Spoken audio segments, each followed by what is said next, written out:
শুরুটা হয় 19 অক্টোবর 1899 থেকে, যেখানে আমরা ক্যারবেরাস নামের একটা জাহাজকে দেখতে পাই, যেটা ইংল্যান্ড থেকে নিউ ইয়র্ক সিটির উদ্দেশ্যে যাত্রা শুরু করেছে। এই শিপের মধ্যে একটা মেয়ে ছিল যার নাম মোরা ফ্র্যাঙ্কলিন, যে কিনা একজন ব্রেন সায়েন্টিস্ট। সে রাতে একটি স্বপ্ন দেখে যে সে একটি মানসিক হসপিটালের মধ্যে আছে। সেখানে তার বাবা তার সঙ্গে দেখা করতে আসে। বাবাকে দেখে সে নিজেকে ঠিক রাখতে পারে না। সে চিৎকার করে বলে, প্রমিথিয়াস শিপে যা কিছু ঘটেছে তার জন্য আপনিই দায়ী। এই সময় মোরার ঘুম ভেঙে যায়। আসলে ক্যারবেরাসের আগে এই রুটে আরেকটা শিপ গিয়েছিল যার নাম ছিল প্রমিথিয়াস। 4 মাস আগে সেই জাহাজটি হঠাৎ করে সব যাত্রী সহ গায়েব হয়ে যায়। এই খবরটা ছিল পুরো পৃথিবীর জন্য বড় একটা ঘটনা, কারণ প্রমিথিয়াস শিপে অনেক বড় বড় ব্যক্তি ছিল। মোরা যে স্বপ্ন দেখেছে তার স্বপ্ন হলেও তার মনে হয় স্বপ্নটার ভেতর জন্য কোথাও না কোথাও বাস্তবতা লুকিয়ে আছে। তার অতীতের অনেক কিছুই তার মনে নেই। এর আগের দিন তার ভাই নিউ ইয়র্ক থেকে তার জন্য একটা টিকিট পাঠিয়েছিল। সে চাচ্ছিল মোরা যেন নিউ ইয়র্কে গিয়ে নিউ ইয়ার উদযাপন করে। এই পুরো জাহাজে ছিল প্রায় 1500 যাত্রী, তবে সবাই এক এক ক্যাটাগরিতে ভাগ হয়েছিল। কিছু মানুষ ওয়ার্কার ক্লাসে, কিছু লোয়ার ক্লাসে, আর কিছু ফার্স্ট ক্লাসে। মোরা ফার্স্ট ক্লাসে ট্রাভেল করছিল, আর ফার্স্ট ক্লাসে অন্য কোনো ক্লাসের মানুষ প্রবেশ করতে পারতো না। মোরার সঙ্গে আরো কয়েকজন যাত্রী ছিল। এর মধ্যে ছিল এক গেই কাপল, যারা সবার সামনে ভাই বলে পরিচয় দিচ্ছিল, কারণ সমাজে তাদের স্বাধীনতা ছিল না। আরও ছিল এক নতুন দম্পতি, যাদের দেখে মনে হচ্ছিল তারা একে অপরের সঙ্গে খুশি নয়। এখানে এক জাপানি মেয়েও ছিল, যাকে তার মালিক নিউ ইয়র্কে বিক্রি করে দেওয়ার জন্য নিয়ে যাচ্ছিল। যখন সবাই লাঞ্চ করছিল, ঠিক তখন লোয়ার ক্লাস থেকে ক্রেস্টার নামক একটা ছেলে উপরে উঠে আসে। সিকিউরিটি গার্ডরা তাকে ধরে ফেলে, তবে সে কাঁদতে কাঁদতে বলে, আমার বোন প্রেগনেন্ট, ওর শরীর খারাপ, আমার ডাক্তার লাগবে। যদিও এখানে ডাক্তার ছিল, তবে সে লোয়ার ক্লাসে যেতে চাইছিল না। মোরা ডাক্তারি পড়েছে, তাই সে ছেলেটির সঙ্গে গিয়ে তার প্রেগনেন্ট বোনের সাহায্য করে। তারপর আমরা সেই দম্পতিকে দেখতে পাই, লুসিয়ান এবং কিলি। তারা আসলে হানিমুনে বেরিয়েছে, তবে তাদের সম্পর্কটা ভালো না। ওদিকে লোয়ার ক্লাসে মোরা কিছু ভিশন দেখতে পাই, যেগুলো সে আগে দেখেছে, তবে সে ঠিক মনে করতে পারছে না। সে চরম নার্ভাস এবং সে সেখান থেকে বেরিয়ে আসে। তখনই সেখানে জাহাজের ক্যাপ্টেন, যার নাম আইক, সে মোরাকে বলে যে আপনি একজন প্রথম শ্রেণীর যাত্রী, তাই আপনি নিচে যেতে পারবেন না। আসলে ক্যাপ্টেন আইক সবসময় বিষণ্ণতায় থাকতো, কারণ 2 বছর আগে তার স্ত্রী ও সন্তান মারা গিয়েছিল তার এক ভুলের কারণে। ঠিক তখন ক্যাপ্টেনের একজন লোক এসে বলে, আমরা অন্য এক শিপ থেকে সিগন্যাল পেয়েছি। ক্যাপ্টেন নিচে গিয়ে সিগন্যাল চেক করে অবাক হয়ে যায়, কারণ এই সিগন্যাল আসছিল প্রমিথিয়াস শিপ থেকে, যেটা 4 মাস আগে হঠাৎ নিখোঁজ হয়ে গিয়েছিল। তারা এই ভেবে আরো অবাক হয়ে যায় যে 4 মাস ধরে কেউ না খেয়ে না পান করে কিভাবে সমুদ্রে বেঁচে থাকতে পারে। দেখা যায় যে প্রমিথিয়াস জাহাজটি মাত্র 7 ঘন্টার দূরে। তারা সিদ্ধান্ত নেয় তারা প্রমিথিয়াসের কাছে যাবে, তাই তারা সমস্ত রুট পরিবর্তন করে নিজেদের শিপ নিয়ে প্রমিথিয়াসের দিকে রওনা দেয়। এবং এই সিদ্ধান্ত সম্পর্কে তারা শিপের কোনো যাত্রীকে কিছু জানায় না। কর্মরত শ্রমিকরাও কিছু বুঝতে পারে না যে জাহাজটি কেন মোরা যাচ্ছে। ধীরে ধীরে সব প্যাসেঞ্জার জেনে যায় যে জাহাজ ঘোরানো হয়েছে। মোরা একের সাথে দেখা করে আর বলে সেও তাদের সাথে প্রমিথিয়াসে যেতে চাই, কারণ তাদের সাথে একজন ডাক্তার থাকলে ভালো হবে। ক্যাপ্টেন রাজি হয়। এরপর ক্যাপ্টেন সবার সামনে অ্যানাউন্স করে তারা প্রমিথিয়াসে যাবে এবং সেখানে বেঁচে থাকা মানুষদের রেস্কিউ করবে। প্যাসেঞ্জাররা তার এই সিদ্ধান্তের বিরোধিতা করে, তবে ক্যাপ্টেন তার ডিসিশন থেকে নড়ে না। এটা শুনে লুসিয়ান ঘাবড়ে যায়, তার হাত পা কাঁপতে থাকে, আর সে কিলি থেকে লুকিয়ে একটা ওষুধ পান করে। এরপর আমরা একজন ওয়ার্কারকে দেখতে পাই, যার নাম অলেক। সে একটা স্থানে বসে খাবার খাচ্ছিল। তখনই সেখানে জ্যারোম আসে, যে লুকিয়ে জাহাজে উঠে পড়েছিল। তাকে ক্ষুধার্ত দেখে অলেক তাকে খাবার দেয়। তারপর লম্বা এক যাত্রার পর ফাইনালি তারা প্রমিথিয়াসের কাছে পৌঁছে যায়। এখন ক্যাপ্টেন ও তার কয়েকজন সঙ্গী একটি ছোট নৌকায় করে প্রমিথিয়াস শিপের কাছে গিয়ে তার ভেতর প্রবেশ করে। তারা সেখানে গিয়ে দেখে একজন মানুষেরও কোনো চিহ্ন নেই। যদিও জাহাজে অনেক যাত্রী ছিল, তবু একটা মৃতদেহ দেখা যায় না। ক্যাপ্টেন এরপর যায় কন্ট্রোল রুমে, যেখান থেকে সিগন্যাল পাঠানো হয়েছিল, কিন্তু সেখানে গিয়ে সে অবাক হয়ে যায়, কারণ সিগন্যাল পাঠানোর মেশিনটাই ভাঙা ছিল। ঠিক তখন মোরা দেখে মাটিতে একটি সবুজ রঙের পোকা, একটা বিটল, যেটা একদিকে চলতে থাকে। মোরা সেই পোকাটার পেছনে যাই, যার পরে পোকাটি একটি কেবিনের ভেতর ঢুকে যায়, যেটাকে বাহির থেকে বন্ধ করা হয়েছিল। যখন তারা দরজাটা খুলে, তখন দেখে সেখানে একটা ছোট ছেলে বসে আছে। সে চুপচাপ সবাইকে ফেলফেল করে তাকিয়েছিল। তার হাতে ছিল একটা ছোট পিরামিড। কারোরই কিছু বুঝে আসে না, সব যাত্রী যদি উধাও হয়ে যায় তাহলে এই ছেলেটা এখানে কিভাবে রয়ে গেছে। তারা ছেলেটাকে নিজেদের জাহাজে নিয়ে আসে, কিন্তু প্রমিথিয়াস শিপ থেকে আরেকজন লোক চুপি চুপি তাদের জাহাজে ঢুকে পড়ে। তার হাতেও ছিল সেই একই সবুজ রঙের পোকা, যে পোকাটিকে অনুসরণ করে মোরা ছেলেটির কাছে পৌঁছেছিল। এই লোকটি গিয়ে মোরার পাশের কেবিনে থাকে। যে ছেলেটিকে প্রমিথিয়াস জাহাজ থেকে আনা হয়েছে, তার দেখাশোনার দায়িত্ব মোরাকে দেওয়া হয়। এর পরের দিন সেই লোকটি বলে তার নাম ড্যানিয়েল। মোরা তাকে চিনে না, কিন্তু লোকটির ব্যবহার থেকে মনে হয় সে মোরাকে খুব ভালো করেই চিনে। এরপর মোরা নিজের কেবিনে ফিরে আসে। সেখানে দেখে সেই ছেলেটা বসে আছে। সে লক্ষ্য করে ছেলেটার গলার পাশে একটা উল্টো পিরামিডের চিহ্ন আছে, একদম সেই চিহ্নটার মতো যেটা সে তার ভাইয়ের চিঠির মধ্যে দেখেছিল, যে চিঠির সঙ্গে সে তাকে নিউ ইয়র্কের একটি টিকিট পাঠিয়েছিল। মোরা তখন ছেলেটিকে পিরামিডটার সম্পর্কে অনেক কিছু জিজ্ঞেস করে, কিন্তু ছেলেটি কিছু বলে না। আসলে সে কারোর সঙ্গেই কথা বলে না। ইঞ্জিন রুমে অলেক সবাইকে বলে প্রমিথিয়াস শিপে কোনো মানুষের চিহ্ন নেই। এখানের ওয়ার্কাররা ভাবে হয়তো সব মানুষ গায়েব হওয়ার পেছনে সেই ছেলেটির হাত আছে, হয়তো ছেলেটা ওয়্যারউলফ। তখন আইক এসে অলেককে বলে যে তাদের শিপে এখন কতগুলো কয়লা আছে।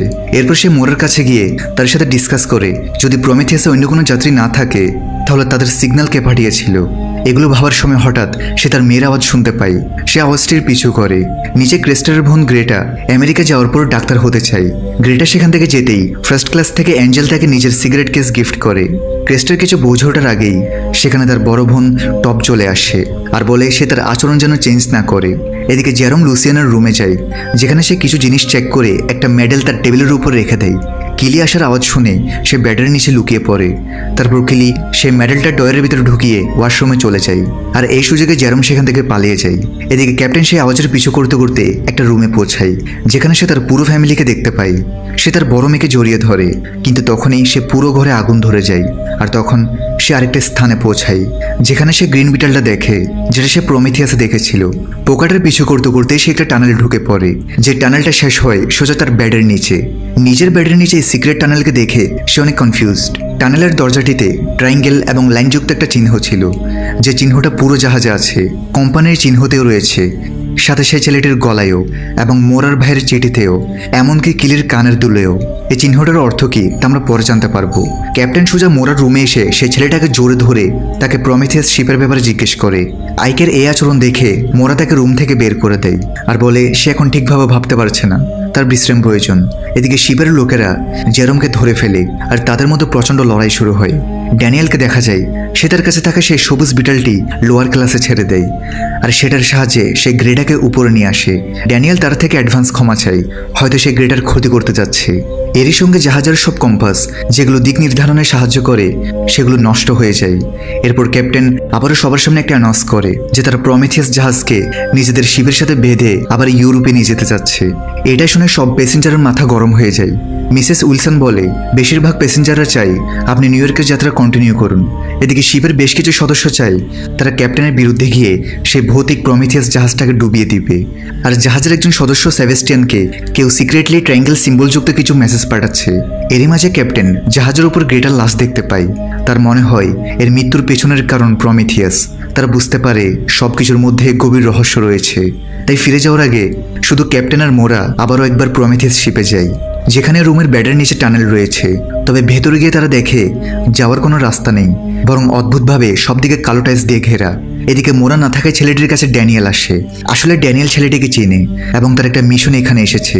এরপর ক্যাপ্টেন একটা লিস্ট খুঁজে পায়, যেটাতে সেই সব যাত্রীদের নাম ছিল যারা প্রমিথিয়াস জাহাজে ভ্রমণ করছিল এবং যারা নিখোঁজ হয়ে গিয়েছিল। এই তালিকার মধ্যে মোরার নামও ছিল। ক্যাপ্টেন এটা দেখে অবাক হয়ে যায়। সে মোরার দিকে সন্দেহ করতে শুরু করে যে মোরা কিছু একটা লুকাচ্ছে।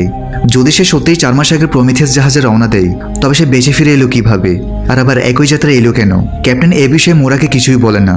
তবে তারা দুজনেই আবার শিপে ফিরে আসে।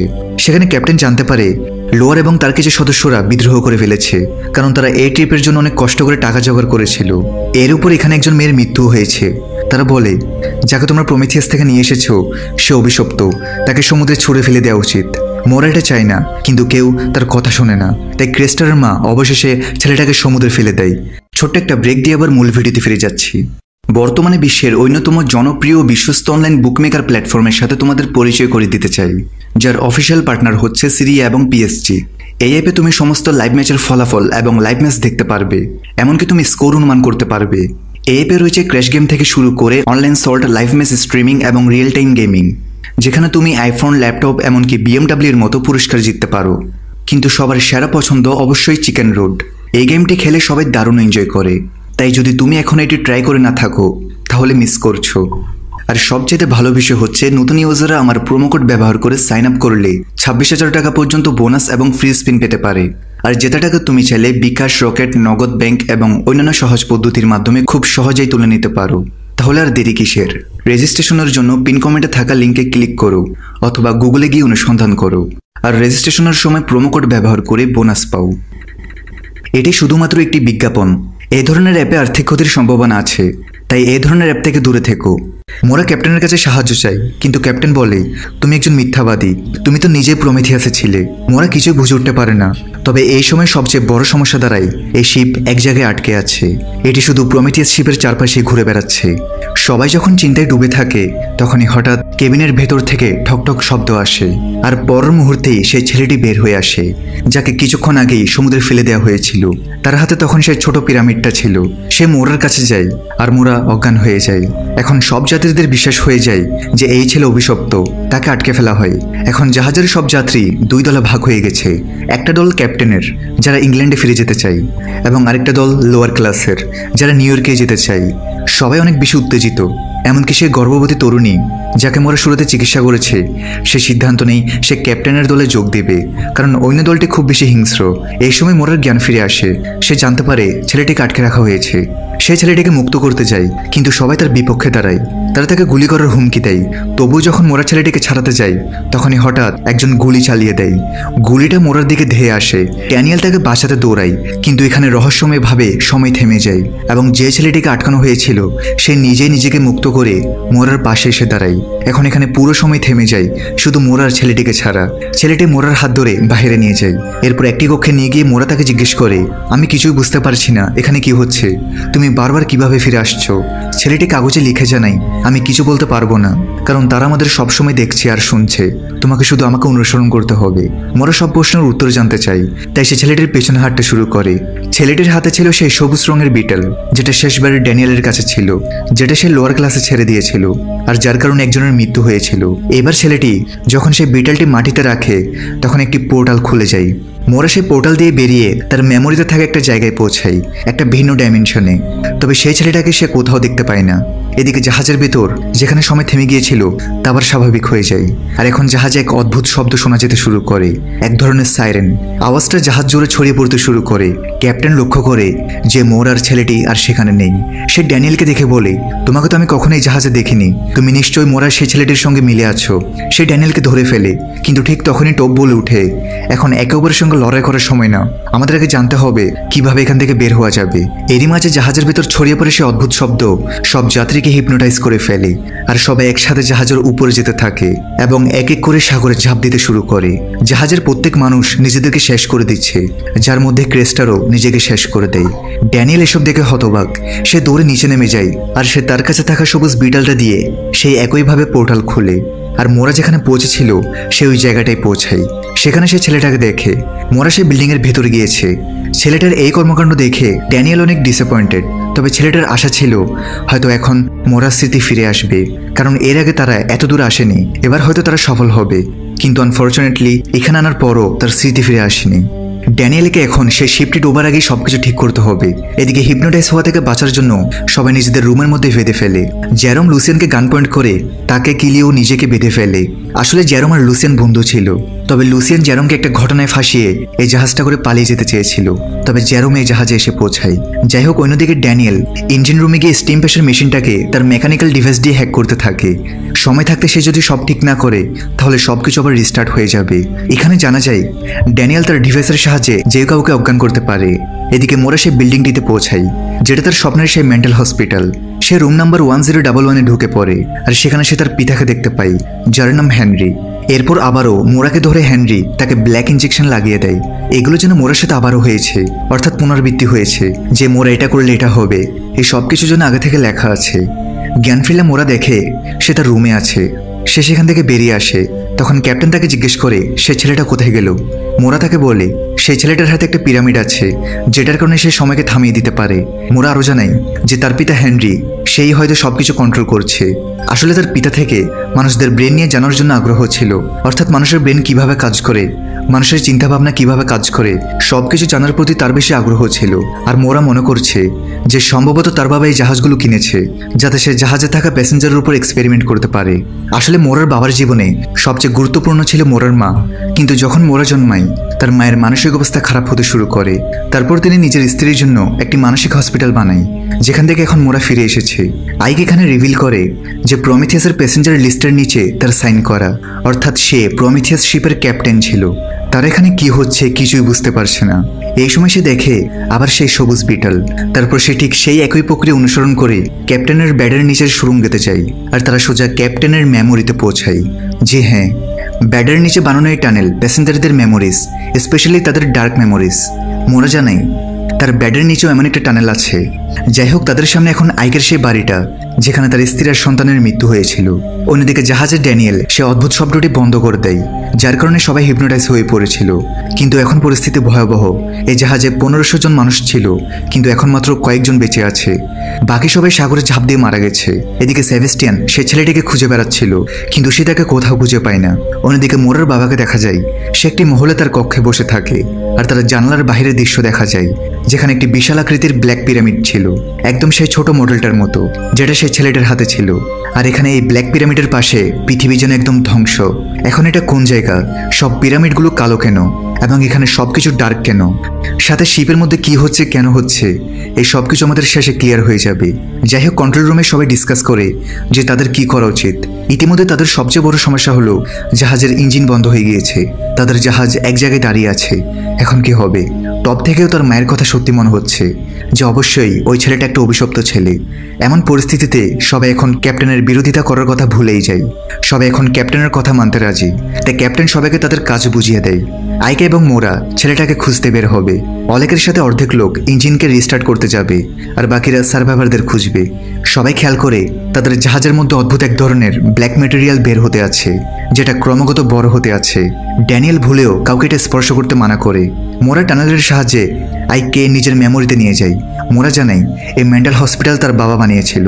ভেতরে গিয়ে তারা জানালা দিয়ে দেখে মেন্টাল হসপিটালের ভেতরের দেয়ালগুলো আসলে শিপের ম্যাটেরিয়ালস দিয়ে তৈরি, অর্থাৎ এই ফেক রিয়েলিটি বা পকেট ডাইমেনশন আসলে শিপের মধ্যেই অবস্থিত। এদিকে সেবাস্টিয়ানকে খুঁজতে গিয়ে উইলসন কৌতূহলবশত সে ব্ল্যাক ম্যাটেরিয়ালসকে টাচ করে ফেলে, যার কারণে সে ব্ল্যাক ম্যাটেরিয়াল তার পুরো শরীরে ছড়াতে শুরু করে। এদিকে টব একটি রুমে ঢুকে হঠাৎ তার পাস্টার মেমোরিতে এসে যায়। আসলে ক্রেস্টারের তার মালিকের ছেলের সাথে অ্যাফেয়ার চলছিল। ক্রেস্টারের এই আচরণ দেখে সে তাকে গুলি করতে যাবে, তবে গুলিটি ক্রেস্টারের চোখের পাশ দিয়ে চলে যায়। টব ঠিক সেই সময়টিতে উপস্থিত ছিল। এখানে মালিক টবকে ধরে তাকে অজ্ঞান করে দেয়, আর সবার সামনে তার সাথে জোর জবরদস্তি করে। জ্ঞান আসতেই টব তাকে মেরে ফেলে, অর্থাৎ টবের পেটে এই লোকটার বাচ্চা। শিপের মধ্যে অনেক প্যাসেঞ্জার ইঞ্জিন রুমে গিয়ে কাজ করতে থাকে, আর ফাইনালি তারা ইঞ্জিন স্টার্ট করে ফেলে। আর কন্ট্রোল রুমে থাকা দুইজন অনেক খুশি হয়। তবে এখন জাহাজটা কে চালাবে? তাদের জাহাজ চালানোর তো অভিজ্ঞতা নেই। অন্যদিকে সেবাস্টিয়ান সুযোগ পেয়ে ডাইনিং রুমের ক্যাবিনেট থেকে কোথাও টেলিপোর্ট হয়ে যায়। আসলে সে হেনরির সাথে দেখা করতে এসেছে। হেনরি তাকে জানায় যে তাদের যে করেই হোক সে বাচ্চার ব্ল্যাক পিরামিডটাকে খুঁজতে হবে। এখানে ঘটে একটা বড় টুইস্ট। আসলে মোরার একটা সিমুলেশনের ভেতরে আছে, একটা কম্পিউটার প্রোগ্রামের ভেতর।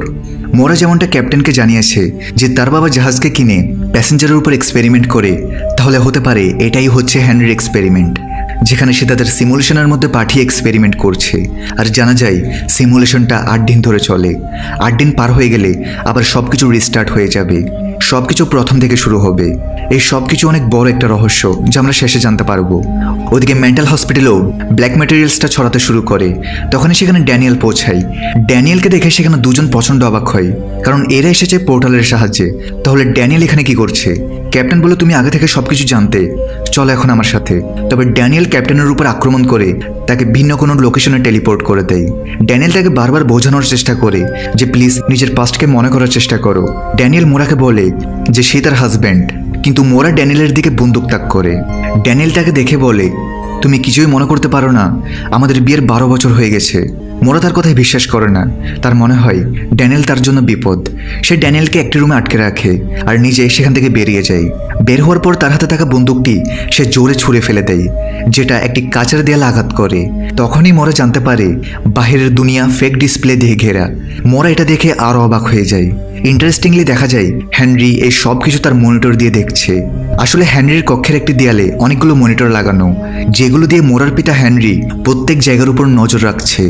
এর মানে কে কখন কি করছে হেনরি তার সব জানে। এদিকে ক্যাপ্টেনকে আবার দেখা যায় সে জঙ্গলের একটি বাড়ি থেকে বেরিয়ে এসে প্রমিথিয়াস শিপে ফিরে আসে। মানে সে আবার সেই প্রমিথিয়াস জাহাজে ফিরে যায়। আর যখন সে প্রমিথিয়াস শিপের বাইরে তাকায় তখন সে হতবাক হয়ে যায়। সেখানে একটা নয় দুইটা নয় বরং প্রমিথিয়াস জাহাজের মতো হুবহু অনেকগুলো জাহাজ পরিত্যক্ত অবস্থায় পড়ে আছে। অন্যদিকে মোরা ফিরে আসে নিজের জাহাজে, যেখানে মাত্র কয়েকজন যাত্রী বেঁচে আছে। তখন সমুদ্রের প্রচণ্ড তুফান শুরু হয় আর তার ঢেউ জাহাজের উপর উঠে আসে। সব যাত্রী আতঙ্কিত হয়ে যায় আর বলে চলো সবাই ইঞ্জিন রুমে যাই। কিন্তু মোরা সিদ্ধান্ত নেই সে ক্যাপ্টেনকে খুঁজে বের করবেই। সে পুরো জাহাজকে খুঁজে দেখে কিন্তু ক্যাপ্টেনকে সে কোথাও পায় না। অবশেষে সে ক্যাপ্টেনের রুমে প্রবেশ করে আর ব্যাডের নিচের টানেলে ঢুকে সে ক্যাপ্টেনের স্মৃতিতে পৌঁছায়। কিন্তু এবার সে ক্যাপ্টেনকে পায় না, বরং পায় ক্যাপ্টেনের মৃত স্ত্রীকে, যে তার উপর আক্রমণ করে চিৎকার করে বলে তুমি এখানে কি করছো? তুমি ক্যাপ্টেনের স্মৃতিতে কিভাবে এলে? তুমি আসলে কে? মোরা ভয় পেয়ে সেখান থেকে পালাই। এরপর সে চলে যায় ড্যানিয়েলের রুমে, কারণ ড্যানিয়েল তাকে বলেছিল সে তার স্বামী আর তাদের বিয়ের 12 বছর হয়ে গেছে। এই কথাটা যাচাই করতে মোরা ড্যানিয়েলের ব্যাডের নিচে থাকা গোপন জায়গাতে ঢুকে আর তার স্মৃতিতে প্রবেশ করে। ভেতরে পৌঁছে সে একটি ঘরে ঢোকে, যেটা তার অনেক পরিচিত মনে হয়। সে যখন বিছানার পাশে যায় তখন দেখতে পাই ড্যানিয়েল আর তার অনেকগুলো ছবি। আর সেই ছবিগুলোর মধ্যে দেখা যায় যে সেই ছোট্ট ছেলেটা যে কখনো কিছু বলে না, সে আসলে তার ছেলে, যার নাম এলিয়েট। এদিকে একে একে সবাই মারা যেতে শুরু করে। লিঙ্গি তার মায়ের ভিশনের পিছু করতে করতে বাইরে চলে আসে। এরপর লিঙ্গিকে বাঁচাতে গিয়ে অনেক পানিতে পড়ে যায়। অ্যাঞ্জেল লোহার চাপা পড়ে মারা যায়। Lucien heart অ্যাটাকে। ক্রিস্টারের মা বাবা সৃষ্টিকর্তাকে খুশি করার জন্য আর টপকে বাঁচানোর চক্করে ফ্রান্স নিজের জানের কুরবানি দেয়। ধীরে ধীরে পুরো জাহাজে পানি ভরতে শুরু করে আর পুরো জাহাজ তল্লাশি করার পরও তারা কোনো সার্ভাইভারকে দেখতে পায় না। তখনই তারা লক্ষ্য করে শীঘ্রই তাদের জাহাজ বিশাল এক তুফানের মধ্যে ঢুকবে। তাদের শিপে এখন শুধু 4 জন উপস্থিত ছিল। অন্যদিকে ড্যানিয়েল, যেখানে 1011 রুম আটকে রয়েছিল, সে সেখান থেকে বের হওয়ার পথ খুঁজতে থাকে।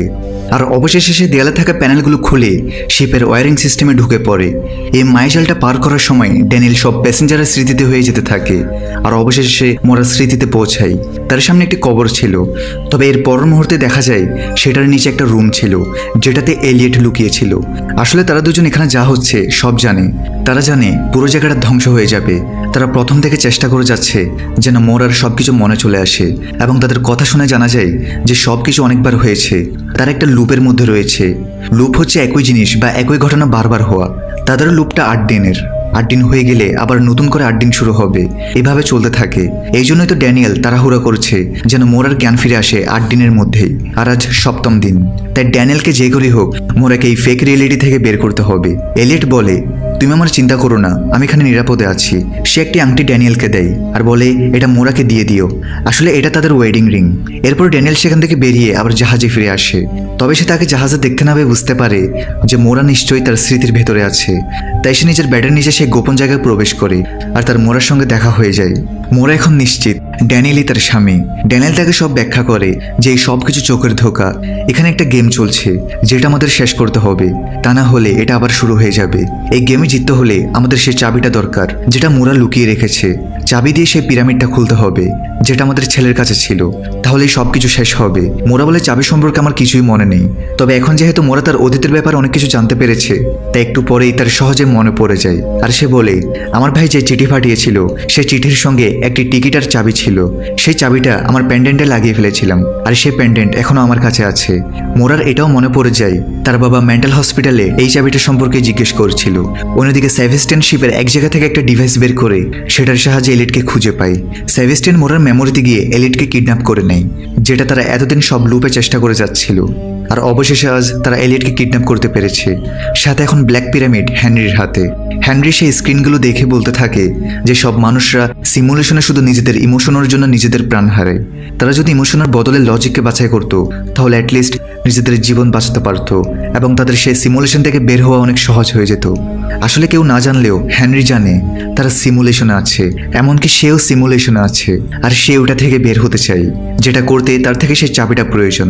হেনরি পিরামিডটা নিয়ে নেয় এবং সেটা উপর থেকে খুলে ফেলে।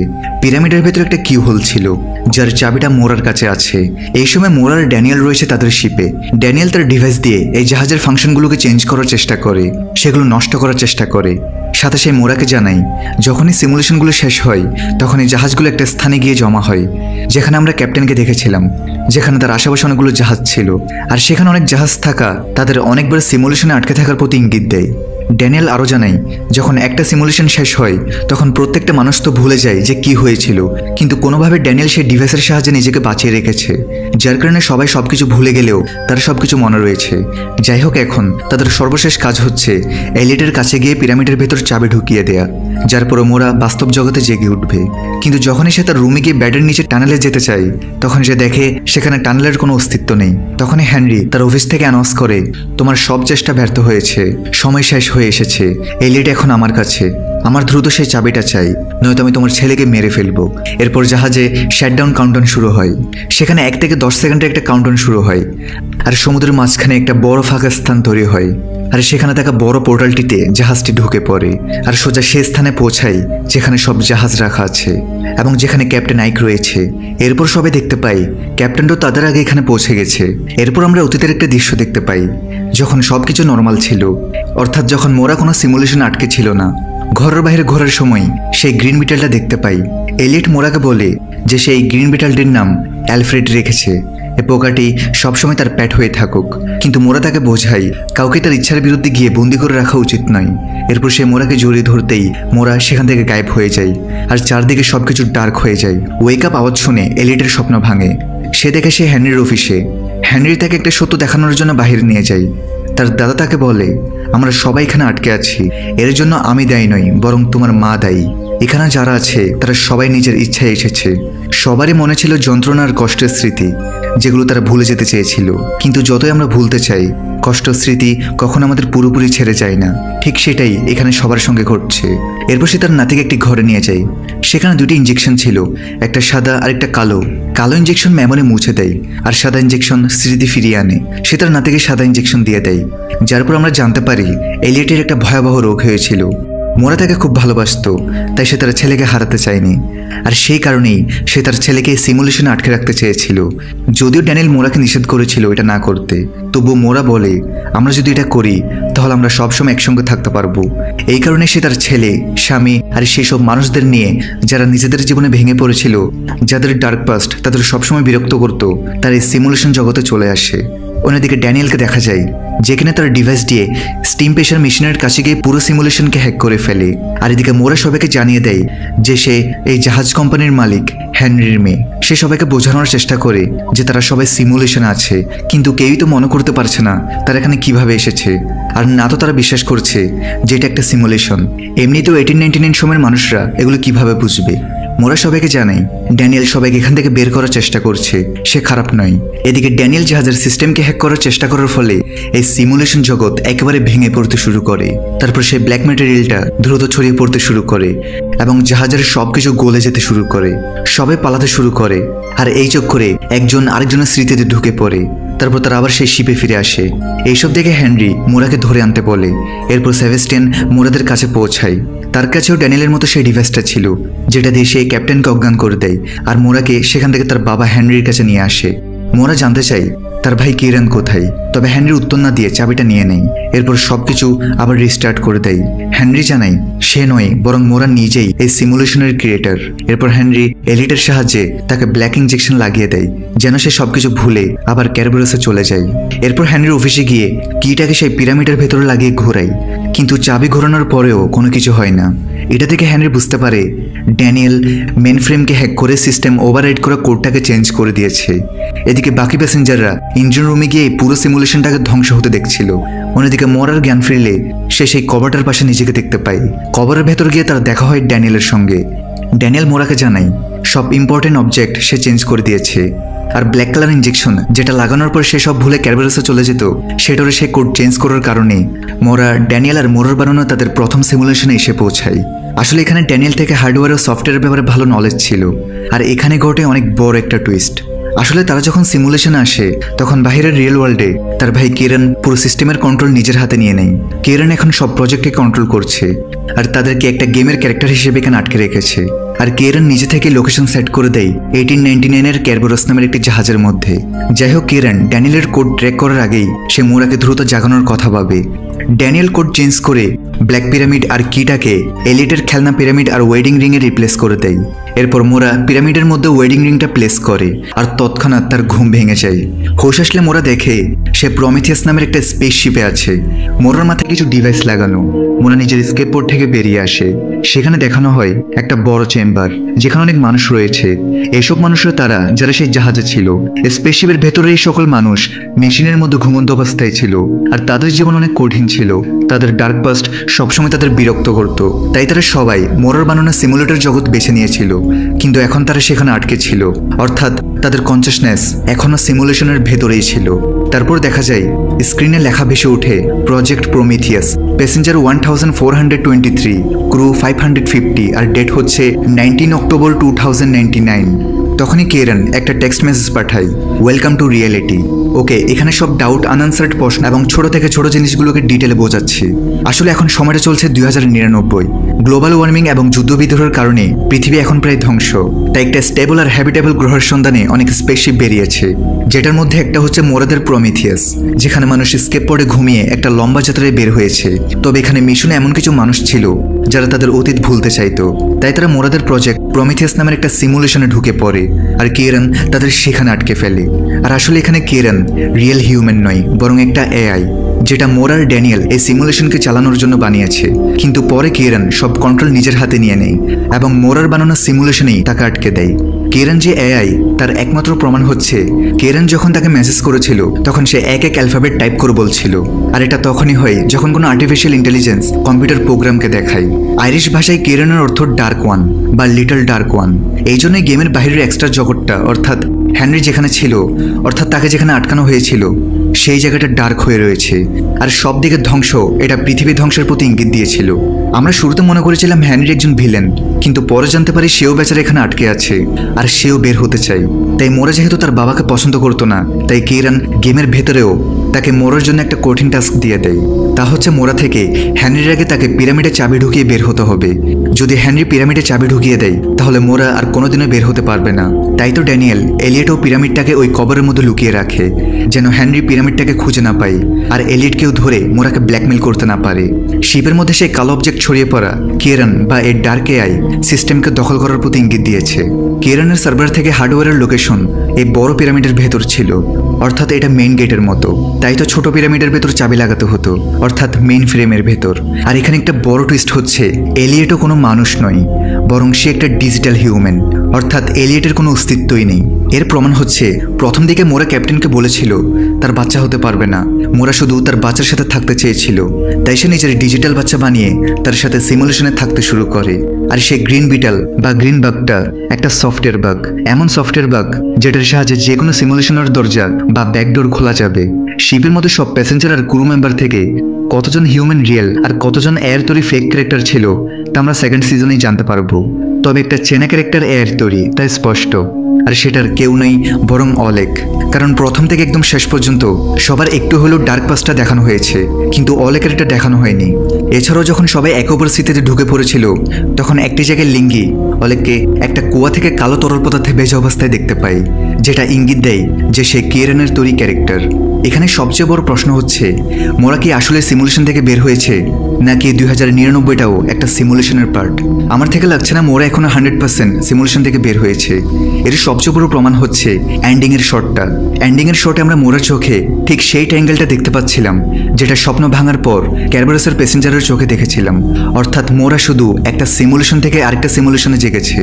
যাওয়ার আগে ড্যানিয়েল মোরাকে ওয়াদা দিয়েছিল যে সে সবসময় তার সাথে থাকবে। তবে অ্যাটলিস্ট এই সেকশনে আমরা ড্যানিয়েলকে কোথাও দেখতে পাই না। মোরার সাথে আরও একটা পড খোলা রয়েছে, হতে পারে সেই পডটা ড্যানিয়েলের বা সেটা কার তা আমরা সেকেন্ড সিজনেই জানতে পারবো। এছাড়াও আমরা বুঝতে পারছি মোরার মতো হেনরি সেই গেম থেকে বের হতে চাইলে তাকে পিরামিডের মধ্যে, অর্থাৎ যে বের হতে চাইবে তাকে পিরামিডের চাবি লাগাতে হবে, তারপরে সে জেগে উঠতে পারবে।